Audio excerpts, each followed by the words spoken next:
Temkrono no NDC amanyoko ne fa ye wo Ellembele mumpenimfo e de afutu e ma wono mrahye bedwani Manuel Amakofi Buah se sabre akrata e ba bonte ma betudwa se wono e no ye dom kuma ba no dani abedi achi wo hono no adwuma e sefatas wo ye na e kire omanfo nyina se no wo sefatas wo nya se di bro panyini hwe no wonya ne yi.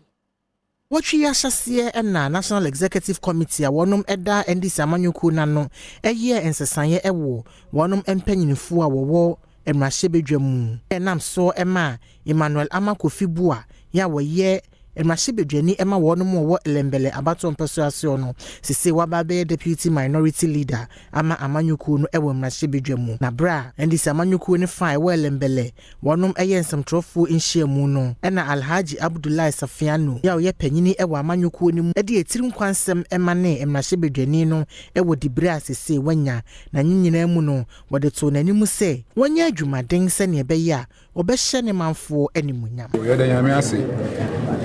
dwabro na yede ama no de nyina ni age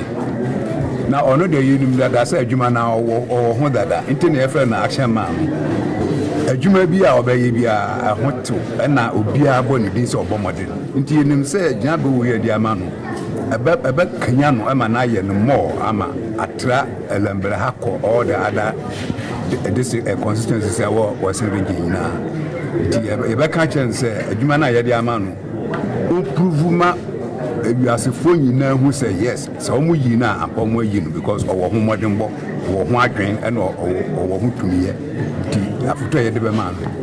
NDC amanyoko no ekuo ma bia wonom ekọ ensemtrofo nhyiamu na sibie no ede nsem sei eto yama ne boni kakra meka ede ya 2 year MP ne fo kakra ne say yeni ewom say yeyina yeni age the whole western region yeni age say ya bono abaso body we na de meka ne say sa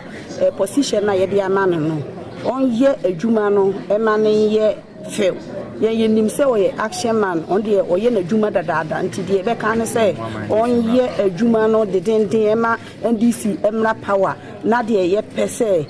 babia udru ho na onye position na inyo dade at this time obeba na nyame anim ni wa ba ma Ellembele we so na nyina yenye ni nje kese